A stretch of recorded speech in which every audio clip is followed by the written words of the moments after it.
Hello, and welcome to this week's conversation on the Low No Drinker podcast, bringing you closer to the people, places, and brands leading the low, no, and light alcohol revolution. Launched in 2019, Jumpship is the small Scottish alcohol-free brewery with big aspirations. And to be fair to founder Sonja Mitchell, she is kicking butt and making those come to life. I do know, though, for Sonja and for the brand, it hasn't been plain sailing. And I promise that even though they're called Jump Ship, I will keep the nautical references to a minimum. I'll try anyway. But from launch delays to the pandemic to her own David and Goliath battle through the courts and life's relentless churning, Sonja has somehow managed to keep her sleeves rolled up and her energy focused on producing award-winning beers in an award-winning brewery. You can find Jump Ship in over 400 locations in the UK and in Canada and in other places, I'm sure, too soon. And I'd love to know just a bit more about how that has all come about. So thank you very much for joining me today, Sonja. How are you, my dear? I'm very well. Thank you for having me along. You are very, very welcome. It's exciting to have you here. I love seeing what you've done and the journey that you have been on. You have achieved so much from a place of, I hope you don't mind me saying, complete naivety and inexperience. And I say that in the nicest possible way because I myself had done the same. You know, I knew nothing about what I'm doing now before I jumped in. And I know how hard it is to just dive into something with no experience and go, right, let's give this a go. So you've done wonders. I always like to start by asking my guests to share the journey that led them to where they are now. So tell me about that jumping in to Jump Ship and how you came to be where you are now.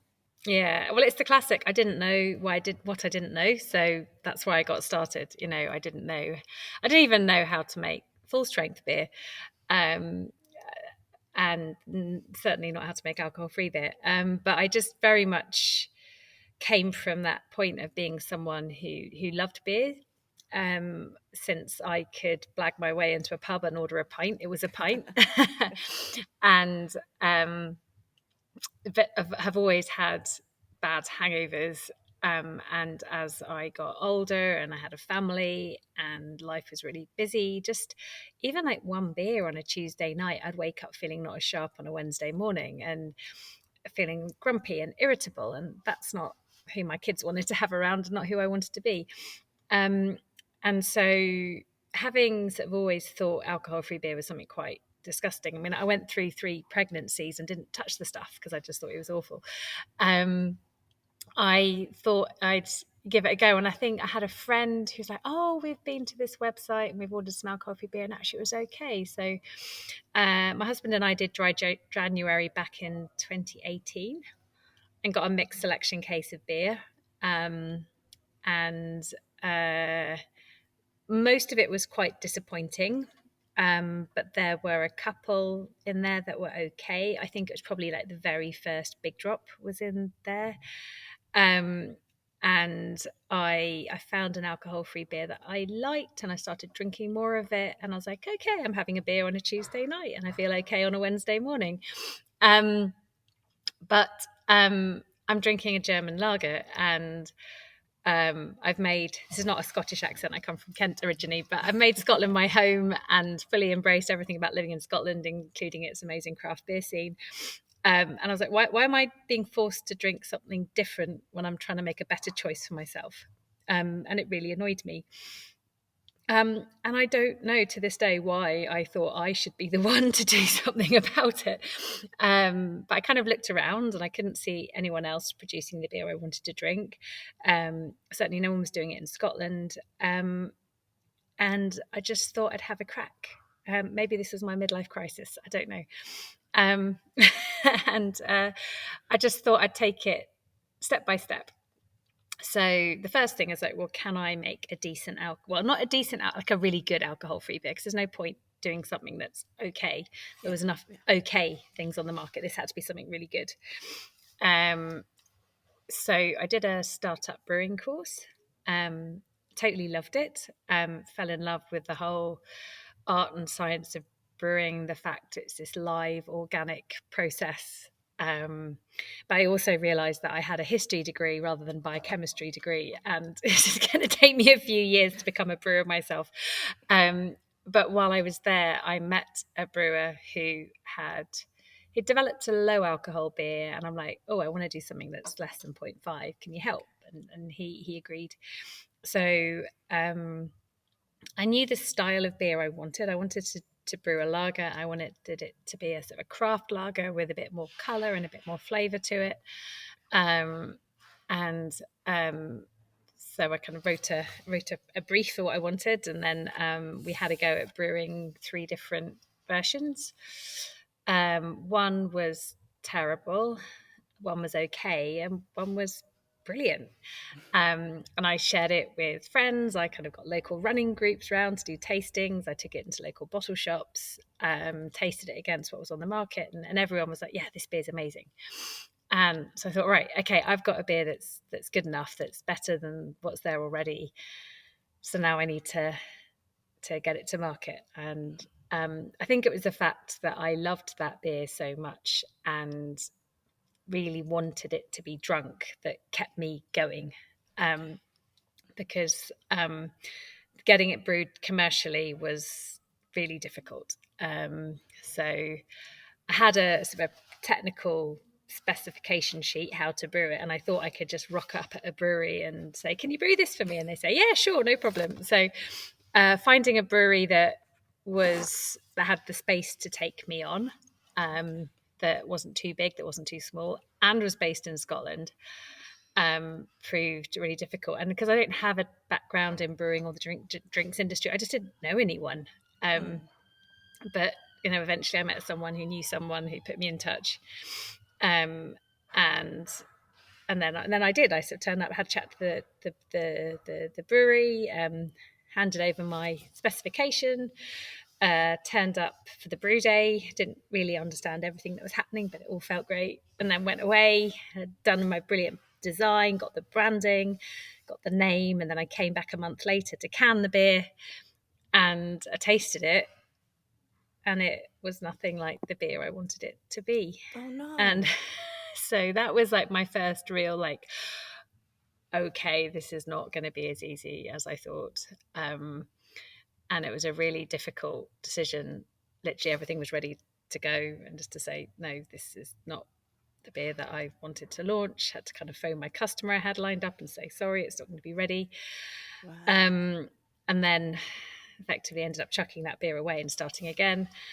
And we brewed it a couple more times, and we just couldn't get the flavour right. And then at that point, the brewery I was working with were getting busier. They didn't have time to kind of play around with developmental recipes. So they said they couldn't brew it again, which just happened to be the same day that I'd launched my crowdfund. and my crowdfund went viral, and I was on like BBC Scotland and Oh wow. and then in the background I'm like, I don't even know how I'm going to make this now. But I had started talking to another brewery, and they were willing to have a go. So, and I think by this point I knew that probably first time it wasn't going to work, which would be okay, because I'd kind of realized by then that brewing is not just press a button and it turns out that we're dealing with live yeast, we're dealing, there's so many things that come into play when you're brewing beer. The water has an impact, the malt, using a different malt supplier, using a different water source, using different brew kit, you get different temperature controls, you get different extracts. And an alcohol-free beer is such a finely balanced thing. We're using less malt, we're having small fermentation. All the things that put flavour into beer are really being squeezed. And if you don't get it right, it quickly flips into something that's not good enough. So the first time we brewed it over fermented, but it did taste right. So I'm like, and because the flavour had been the problem, okay, like, we've got the flavour bit now we can work on the fermentation. And finally, in the December of that year, I had the beer that I was happy with and could launch with. And all those crowdfunding rewards that I'd promised went out, and I launched with Dry Drinker, and brilliant. Future was golden. And then we all know what happened in March 2020. Mm-hmm. So that was another big setback. In some ways, it was still such a small business. I didn't have so much to lose. It was more the opportunity I was losing. So my whole plan had been to build a brand in the on-trade. And suddenly that was gone. I'd made a decision that I wasn't going to have a D2C business. I was going to just sell through wholesalers and so and then also that I had no production because the brewery I was working with furloughed. They were 90% cask beer, so their market disappeared. So I had the beer I had in the warehouse. I didn't know when I was going to be able to brew again, and it all felt really, really bleak. And I had 3 kids at home to homeschool who needed all that support, and a husband who worked in an industry that went bonkers during COVID because everyone was doing the Zoom calls. So he was, like many families across the country, it was difficult. And then, so I just kind of thought, reset my expectations of what this year is going to look like. And if I'm still standing at the end of it, then that's success. But then, like everything, suddenly realized that people were looking around wanting to support local business. People were sitting at home online, ordering whatever they could. So literally to begin with, I stuck a PayPal button on my website and started driving beer around Edinburgh, delivering it to people. And then, gradually from that, developed the D2C side of my business, which ended up being 70% of my sales in the first year, and then just kind of gradually stuck with it as the world started to open up again. Launched my second beer, made the decision in 21 to make my first hire. So I hired Pete Sharp as head brewer, which was brilliant because I probably about 80% of my focus up until that point had been production, and everyone will tell you it should all have been on sales and marketing. So having sort of a fully trained brewer to come and sort of manage the production side gave me scope to go and do more of what I should be doing and what actually I'm trained in. Yes, so then as the on-trade woke up, that became a really important place for us to go. And I think when you don't have a big budget, you don't have a big marketing budget, someone trying your beer for the first time in a great restaurant, in a great bar, you've got that whole brand halo effect that shows that this isn't just another alcohol-free beer. This is something really special. We won some really brilliant awards. So Yardam, which is the first beer I launched with, that lager that had gone through all that trouble with, won Best in the World at the World Beer Awards in 21, which for me was amazing and made me realise that all of that effort I put in had been worth it, and that I'd been right to, because people have been saying, oh, isn't it good enough? Isn't it good enough? Like, no, it's not good enough. So that was good. And then the goal was always to have our own brewery. And again, just about any sort of business expert, consultant, person I spoke to said, don't open a brewery, don't put your money in manufacturing and production, put all of it in sales and marketing, outsource. But for me, beer comes from somewhere. It's brewed by actual people. I wanted to have brewery tours. I wanted to be able to showcase how it's made, and to be in control. I think that's what I found really difficult about contract production, is I was never fully in control. And in a space sort of like no and low brewing, it's so new. I mean, it's only really been in the last 5 years that people have really started taking it seriously as a craft product. So I wanted scope to make more mistakes and to learn more and to make the beers as good as they can be.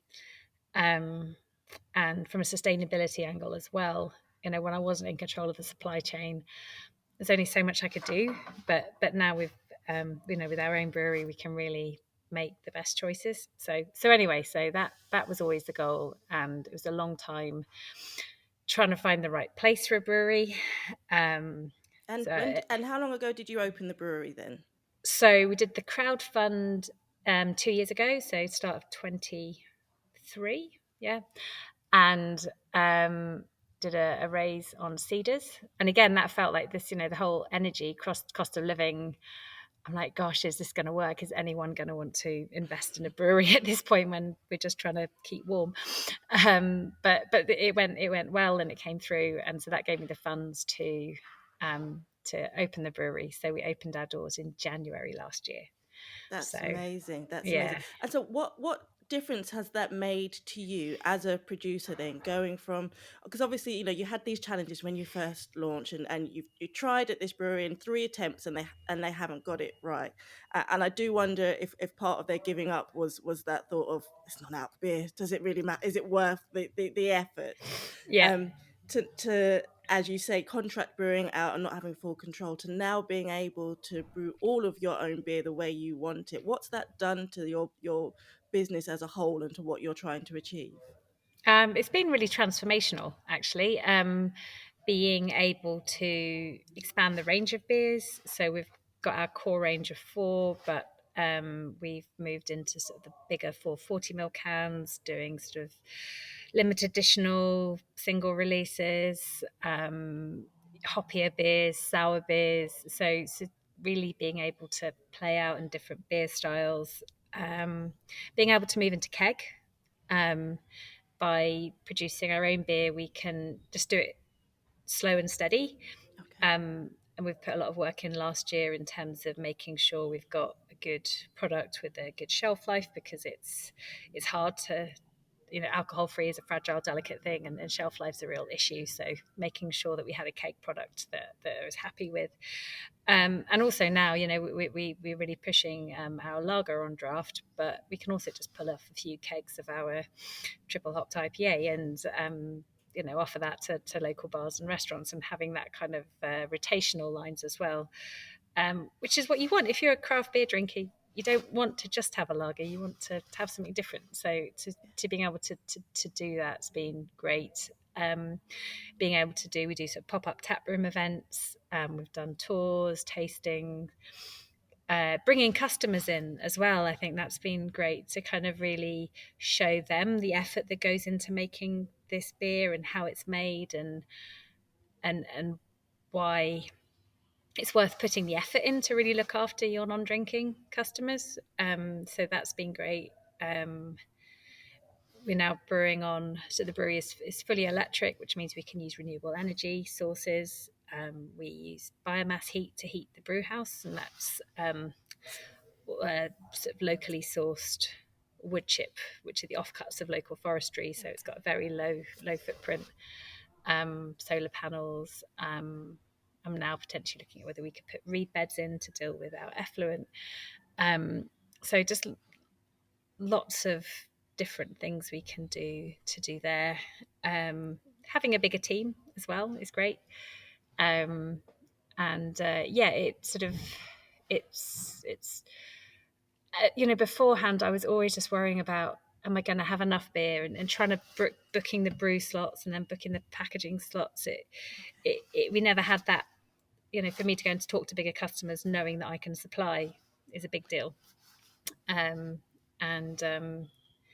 yeah, so and just the places where we're listed now and the conversations we're having, it's all just feels like it's put a whole lot of momentum into it That's as well. wonderful. That's wonderful. And the brewery recently, well, not so recently, won an award. Is that correct? Yes, so we won Scottish Small Brewery of the Year in September last year. So I was not expecting that at all. It's very embarrassing. I sobbed all over the stage.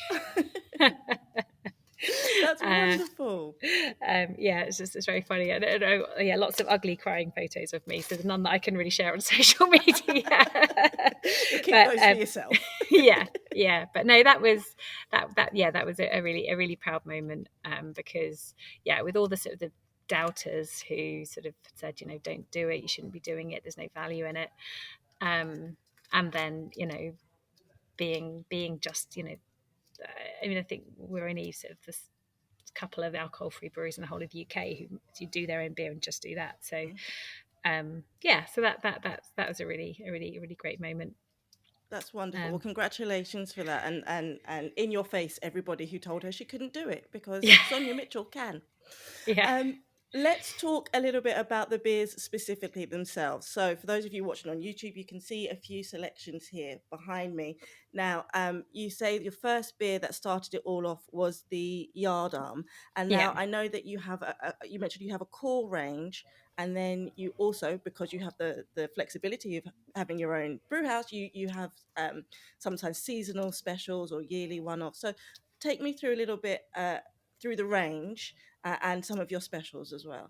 yeah. So Yardum is our sort of flagship, and that's been sort of by far our biggest seller.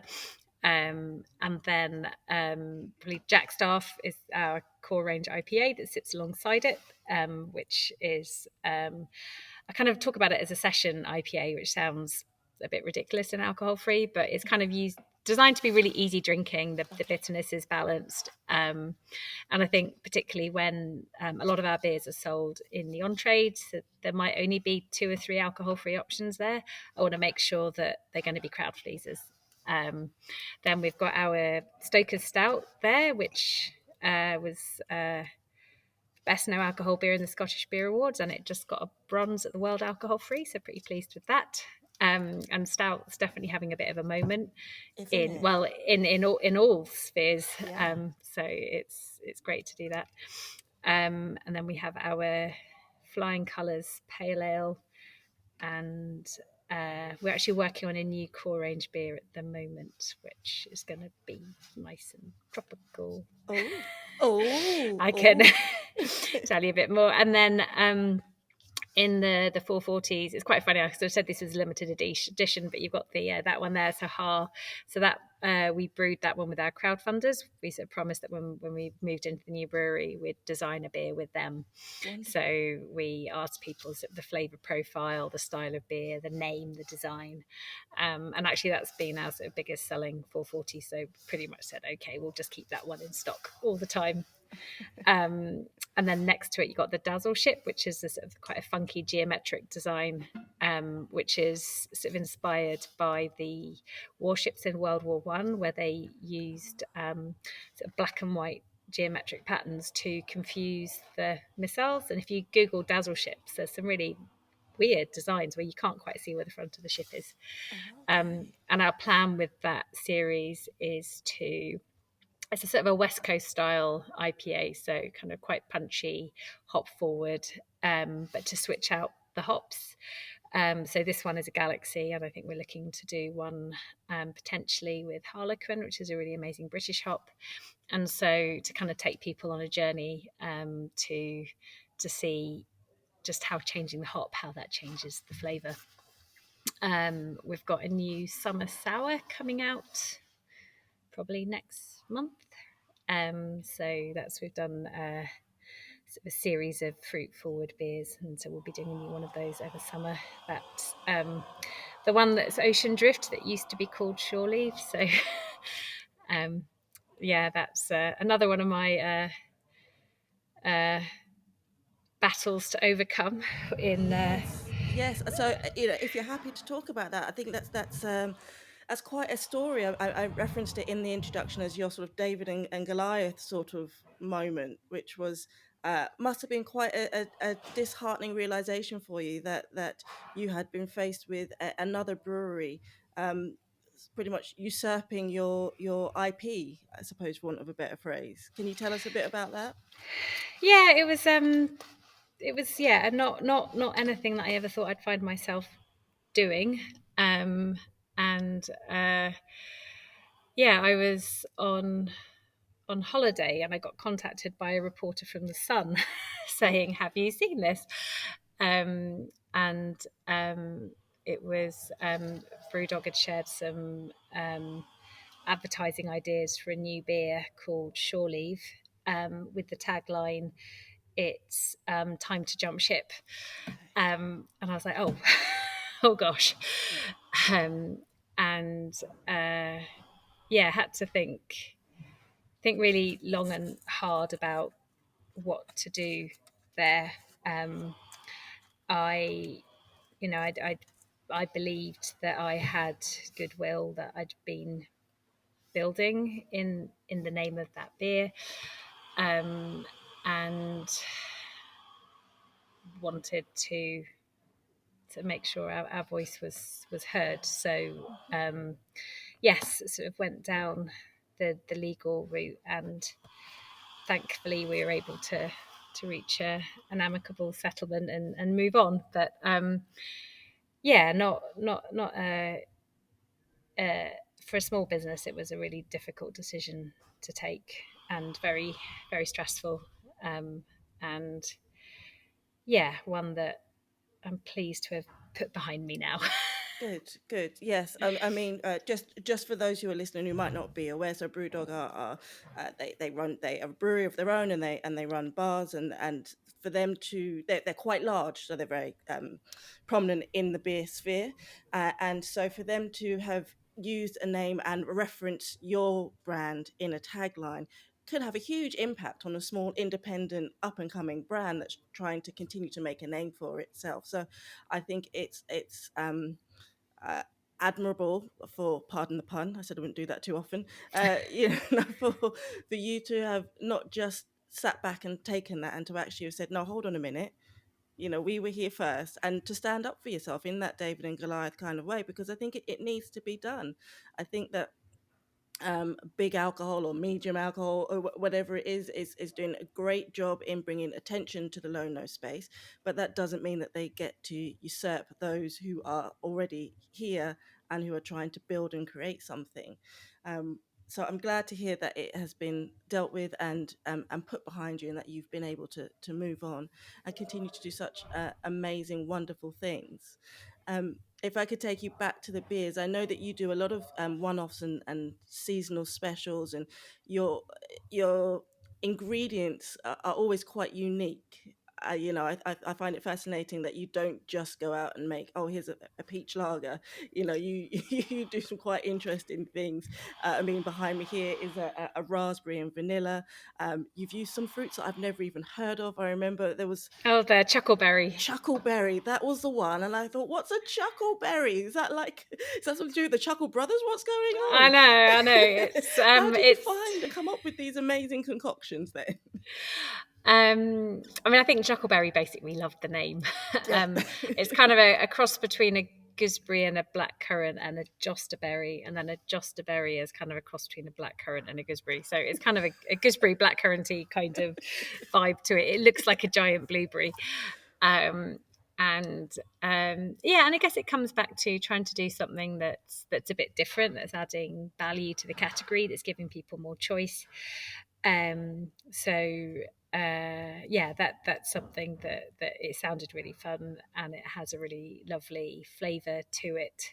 And being able to sort of use, I mean, I have to say the sour beers are really tricky. So we're using so it's a lactobacillus in the fermentation. So it's essentially kind of everything in alcohol-free beer is massively controlled, and yet we're like, okay, we'll just kick off a wild fermentation using bacteria, and then make an alcohol-free beer. So that's a kind of a process that we've kind of been refining with each different beer that we do, because we learn a bit more how it goes. And I think for me, because another way of making a sour beer is you just add a load of lactic acid, which is kind of the cheats version, to get the sourness. But by having that sort of wild fermentation, you get sort of some, I think, more complexity and flavour. So sometimes a bit of funkiness. If you taste that raspberry one, it's got some quite some unexpected flavours in it, which kind of makes it really interesting. And then working out how to blend and to make sure we end up with something that is less than 0.5 and a stable product. So that's been a lot of fun. I think we're I don't know, we're brewing our next one next week, so I'll be able to report back how easy that one it was. But generally they're slightly nerve-wracking, but I want to keep doing these kind of beers, because each time we do them, we learn something new, and then we can kind of take that learning and build it into the next one, and keep perfecting and perfecting. And all of your, am I right in saying all of your beers are 0.5? Is that Yeah, correct? yeah. And So are they de-alcoholized or do you brew to 0.5? we brew to 0.5. So we don't have any sort of the big industrial process. If you came into our brewery, it looks pretty much like a normal brewery. The equipment's very similar. Probably the only thing that would stand out is the pasteurizers, because that's not a sort of standard small brewery piece of kit. But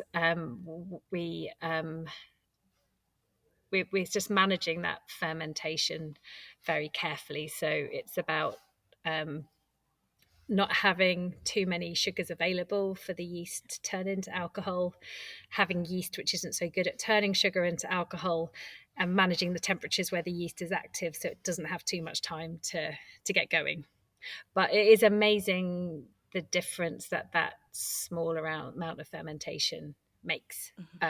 So we tend to stop our beers at about 0.3 because we want to make sure that we're always well under that 0.5.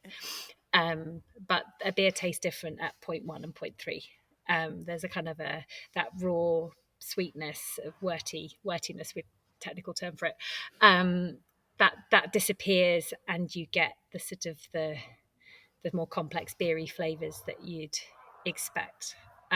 So by doing it that way and designing the beer to be the way it is rather than stripping anything out, I think that for me is the best way to get a really satisfying full flavored drink. And yeah, it's we're always fine tuning and polishing, and since we've been in the brewery as well, we've kind of continued to work on it, to continuing to look at improvements. And there's just alcohol-free brewing, there's so many ways in which it just throws up little curveballs because it's different to standard brewing. But what I really like, so going back to like the fruit beers and things like that, is we you know I came into this as providing beers for people who were used to drinking full strength craft beers, didn't want the alcohol. But I think it's also beginning to say to people, well, you could have a soft drink which is full of sugar, or you could have this really tasty, fruity, alcohol-free sour that is all natural, it's got no additives in it, that's got half the sugar or less than half the sugar of a Coke, and have that with your lunch instead. So it's it's just a whole new world. Um, and I think what's really interesting when you look at consumer behaviour, you've got everyone across the board really is moderating, whether you're sort of 20, 30, 40, 50, but you've got this kind of new generation who are coming in who've never drunk. I think it's like 4 in 10 under 25-year-olds just haven't drunk alcohol. So what are they looking for? They've never had a beer, so do they want a beer? So that's kind of why. But for me, if someone is kind of just finds beer so exciting, I really want to make sure that people understand what a brilliant natural drink it is. How you can get natural flavors from hops that taste like pine or citrus or mango, and that's all just a hop flower. That's bonkers. How you can get the complexity from a sour beer that is unexpected and really refreshing. So yeah, lots to do. It's clear you've got such a great passion for beer and for your craft, and it's wonderful to see.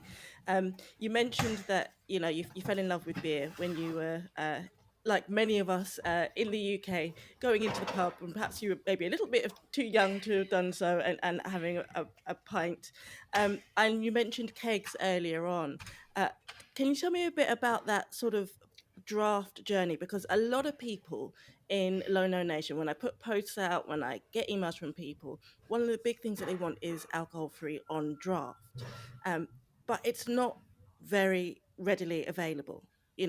Some people are doing it, some brands are doing it, but it's not like you can go into any pub and find it. You can find a bottle, but it's very hard to find draft. What's the journey been like for you getting your beers into pubs on draft? And do you think that it's changing? Are we going to start seeing more?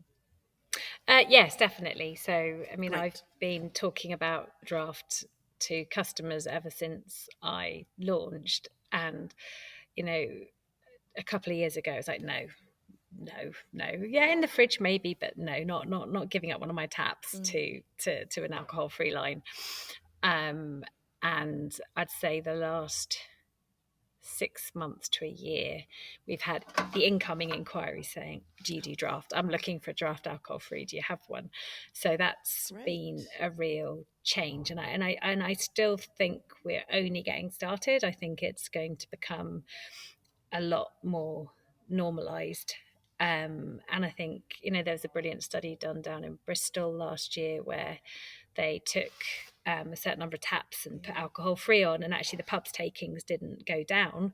People just switched across. And I think just kind of really beginning to understand that people are going out to socialize, not to get drunk. So people's expectations are different, and what they want is, they want to hold a pint.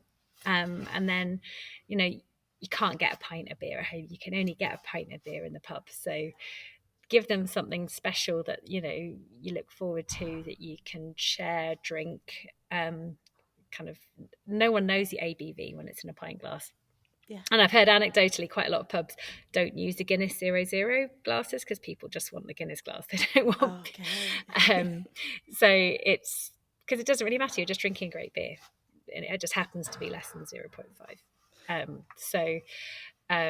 Yes. So finding the right pubs where there's going to be a good pull through. No one wants to have someone order a keg and then it sits there for 3 weeks and doesn't shift. So finding pubs which have got the right audience, and I think working with those customers where it goes really well, and then giving confidence to other customers to try. It's and really when you're not drinking, people will start actively seeking out, okay, well, I'm going to go there because I know they've got draft alcohol free, and so it's a real point of difference that venues can embrace. Absolutely. What are some of the challenges though in that? Because I think that both consumers and landlords are have concerns over why they can't get draft and the challenges of having draft alcohol free. You mentioned it being somewhere where it's going to be pulled through, where there's going to be a market for it. What are some of the challenges that you face sort of in practical terms in delivering or pubs using draft AF beer? I think, it's the shelf life is the thing to get right. If you think about, my cans of beer are pasteurized, so they arrive in the consumer hand in the condition that they left the brewery. Whereas a keg of beer leaves the brewery and then it goes into a pub, it goes on the bar. It's up to the pub how often their lines are cleaned. And you don't, because we're building such a new category, trust is really important, and you want people to get a really good pint when they're served it for the first time. So for us, it's kind of making sure that when the beer leaves the brewery sterile, that that it arrives in a sterile condition at the bar. And then we've sort of tested out our kegs in different conditions to make sure that after a week it's still pouring as it was on day one, because we're not in charge of how quickly the beer will move. So I think that's why even the likes of Heineken and Guinness, have been super cautious in how they roll out, sort of making sure that that they've got the beer right, and that that they can work with venues to make sure that the serve is right as well. But which is a good thing, I want, for me, if someone goes somewhere else and has a bad pint of alcohol-free beer, whether that if that wasn't jump ship, it still puts a seed of doubt. Well, maybe alcohol-free beer isn't that good. I think all brands, we need to sort of work together at that level to establish quality, so we've got that trust that alcohol-free beer is a good thing, and then you can choose which brand you like. And I'm glad you put it that way, because I think it's really important. I want people to understand that, you know, this is a joint effort between producers like yourselves and the venues themselves, that you have to work together, while you guys are making delicious drinks and working really hard to iterate and to improve all the time, and the venues are working really hard to make sure that their lines are clean, that their staff are trained, that their communication is on point, and it can't work for us to grow the low node draft market in venues unless both sides come together and really work as a team to make sure that the customer at the end of the day is happy, because that's the most important thing. Yeah, absolutely. And I think also there's quite a big education just for people. You don't walk into a pub expecting there to be an alcohol free on draft. So if you've got an alcohol free on draft, you need to tell people so they know it's there. Yes. Um, and yeah, so how to get that visibility in the bar, and looking at sort of branding glasses, looking at the menus, getting all of that right, so that because then once you've got it right, and then you'll have people seeking you out because you are that pub that you can get a really decent pint. Um, so yeah, so I'm kind of excited to see how that grows, because I think it feels like we're just on the cusp of it. There's a lot more still to come. I agree 100%. Let me take you back a little bit. I managed to rein in my nautical puns, but I would love to just know a little bit about the name and about your love of the sea, because I think it's really interesting, and you've got quite a unique backstory when it comes to spending some time on the water. Yeah, so never apologise for a nautical pun in my presence. I love a nautical pun. Yeah, so I love sailing. It's kind of one of my sort of happy places, being by the sea. So when it came to setting up the brand and what we would call it, um, having something that tied back to my story, and jump ship, both in terms of I jumped ship from everything I knew to launch this beer. Um, and I also wanted something that was a kind of an invitation to make a change, because I sometimes, particularly 5 years ago, there was still a real hesitation about, oh, do I want to try an alcohol-free beer? Whereas it's like, jump ship, don't be afraid, make a change. Um, and then it sort of led us then nicely into the nautical world, where so all of the beer names have a nautical theme to it. So yardarm is the spar on a mast on a boat, and in the old days of the Navy, when the sun was over the yardarm, that was when sailors got their first tot of rum of the day. So I don't know if you ever heard that expression, "Sun's Yes. over the yardarm" means time for a drink. Yeah. And then like jackstaff is the mast, a flagpole on a boat, and stokers are, we used to be a rank in the Royal Navy, literally the people who were stoking the coal-fired engines. So it's kind of like really sort of hot, thirsty, dirty work. And then the can design inspiration comes from the nautical flags. So in the olden days, they would use the flags as signals to other boats, Mhm. and each flag has a letter attached to it, or a specific meaning. So like yardarm's got the Y and the L flag on the front for yardarm lager. Ah, very And it's clever. just kind of I mean, I think probably 99% of the people won't get most of it, but it's nice to kind of have a play, and Yeah. have a bit of a code to it. So if you look down the back of our cans, you've got a little strip of flags which spell out sort of JS. So on the lager, it will be JSYAL for yardarm lager. Okay, let's see Um, if we can see that on there. There we go. For those who are yeah, watching on YouTube, is it those there? yeah, those flags down there. Yeah. Isn't that clever? Um, It's like you're in on so a secret code if you know it, and if you can find it. So you're like, yeah, I know what that means. I speak flag. yeah, indeed. So yeah, it's been able to have a bit of fun with it, and it's kind of given us both from terms of words and design, something to play with. Though the irony is, having started a business that's nautically inspired, I now have no time at all to go sailing.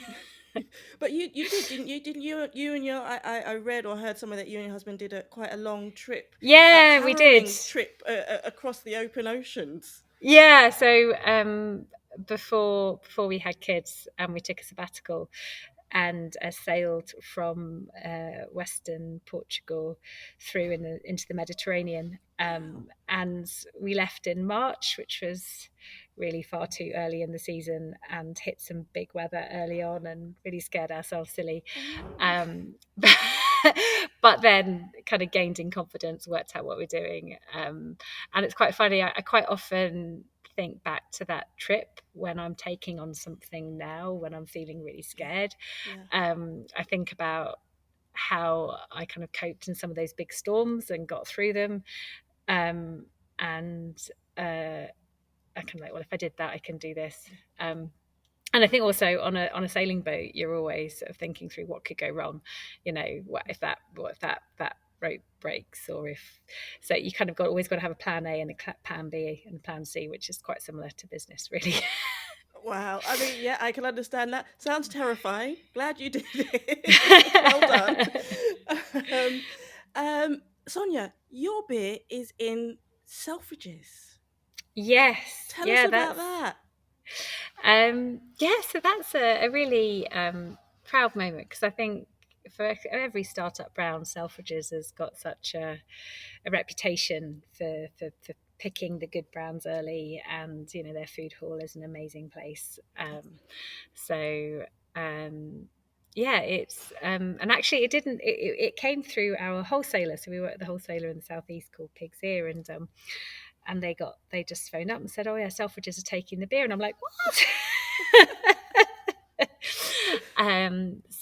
So that's great, and we've got some really exciting new listings. So we've just got confirmation that we're going to be on the Calmac ferries up in Scotland. If you ever come on holiday up here to the islands, then the Calmac ferries will take you there. So they're a real kind of Scottish icon, and the Caledonian Sleeper down to London. And a few others which I can't talk about just yet, but are also quite exciting. So it's really and I think from a point where I was kind of delivering to every customer directly myself, to then to seeing the beer take flight and turn up in different places. And I'm still always surprised when someone tells me they drink the beer, and I'm like, oh wow, I didn't know you did that. So it's good, and I think it's just about having those better choices, so that and I think it's just such a wonderful space to work in the low and no space. And I think, when people are working really hard to either cut out alcohol, cut back on alcohol, starting from a point where they probably thought it was all about giving up and missing out, and I can give them a new beer that they've not tried before, that's delicious and delightful, and suddenly it's kind of seeing that moment of joy when people realize that there's so much more out there to discover. And it's just it's a great space to be in. And I kind of knew when I started it that it was going to grow, that it wasn't just me, but I never believed it would grow this quickly. It's kind of the last 5 years have been crazy in terms of the shift in consumer attitudes. And when I go to beer festivals now, people don't come up to me and say, oh, what's the point? They just say, oh, brilliant, alcohol free. That's excellent. That's excellent to hear. And you're right. It is. I always say that this is not a trend. This is a culture shift. And it's not to say that alcohol is going away, because it's obviously not. But it's to say that those who want to choose to drink differently now have options, and now have support, and now can feel that it's just as normal, quote unquote, and okay to choose a low or no alcohol beer when you're out, whether you want it in the branded glass or not. And it's no longer got that stigma behind it that it used to. And I think that even the shorter time that I've been in this space, just 3 years myself, the amount of the queries that come in, the excitement for the space, the products that are being made, the events that are taking place, it's growing at a rate of knots, and I don't see it slowing down at any point. No, I mean, if you look at Spain and Germany, I think alcohol-free beer is about 15-16% of the market in Spain. And I don't see why it won't get that big in the UK, because once you found beer that you like, that means you can still drive, that you're not going to feel hungover the next day, that you can still have that extra treat at lunchtime. It's a no brainer really. Yeah, So absolutely. I think there's loads more growth still to come, and I think I think and it's being totally led by consumers, and as kind of brands we're running to catch up, because I think, and I can see that sort of people sort of, once they've tried a beer and they like it, then they're like, oh, I could have a beer on a Saturday lunchtime. I can drink it on a Friday night before a run the next day. And you can see that people like click, click, click. You start to kind of see all the opportunities and occasions when you can drink. And so for the people who still might be skeptical and or kind of feel like I might be judging them, I'm like, it's just about more beer, not less. Yeah, You know, I'm just giving you more opportunities when you can drink it. yes, um, absolutely.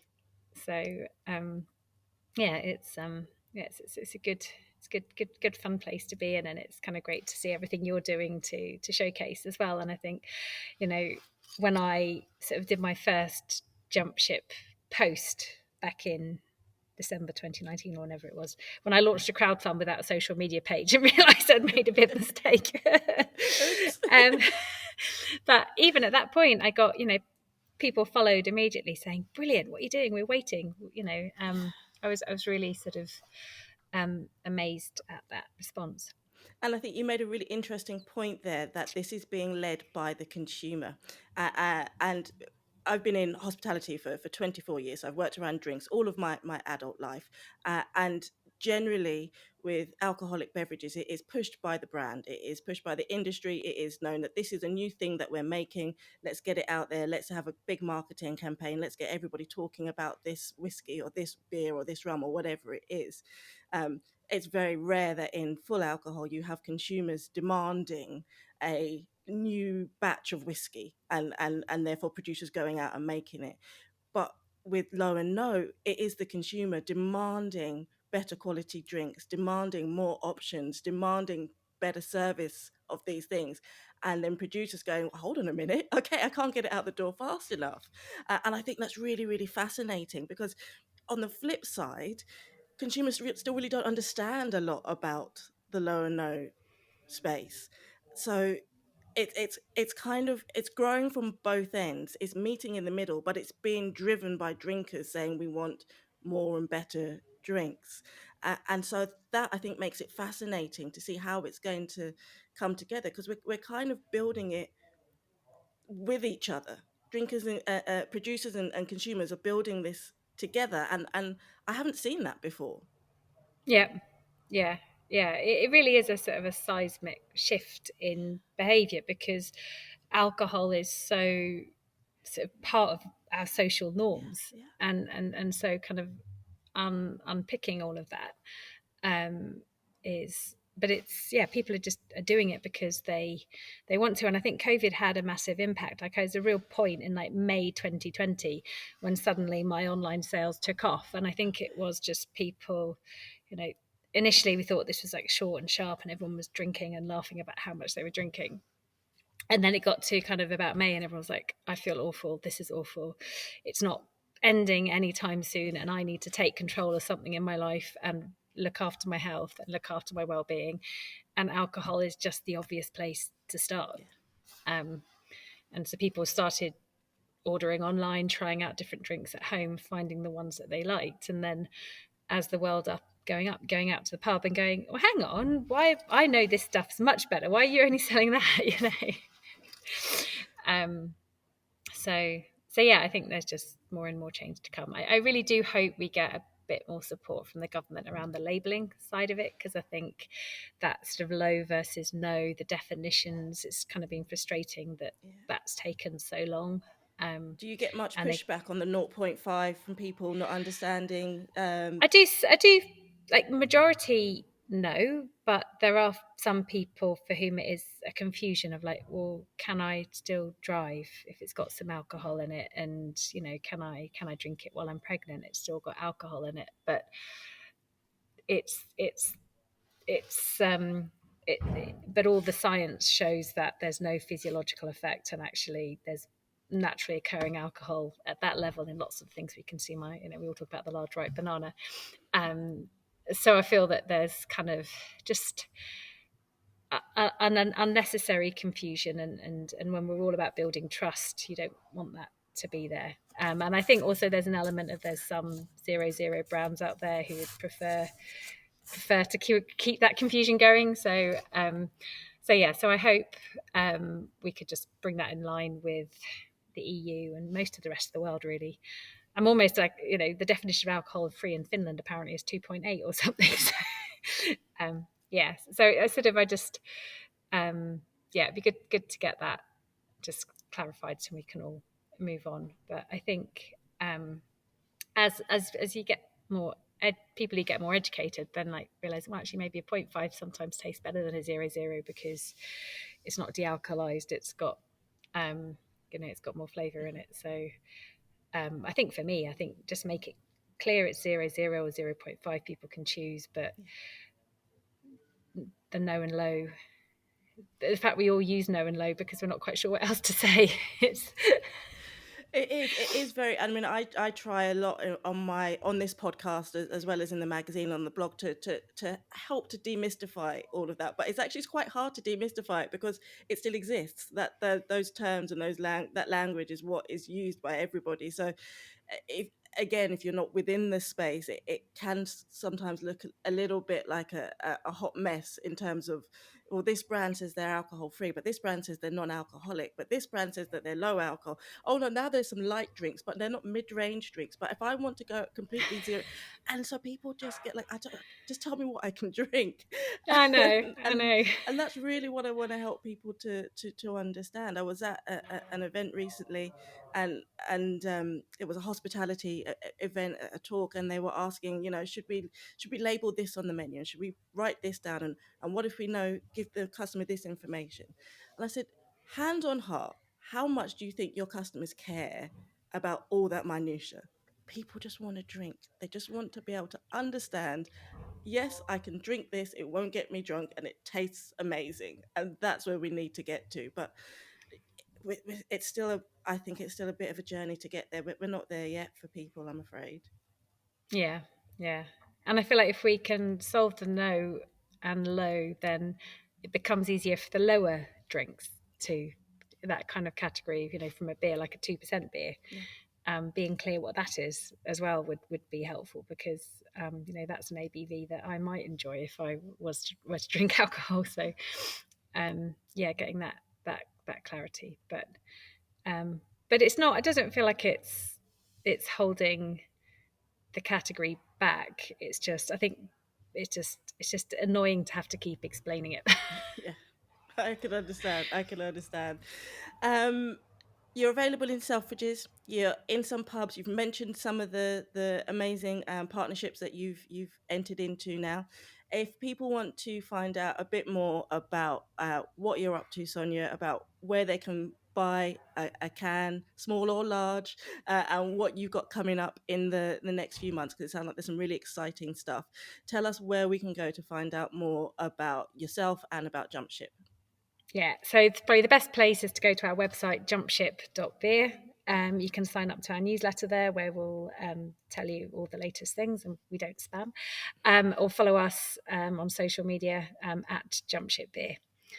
Wonderful. Yeah, I'll make sure that's all in the show notes for everybody.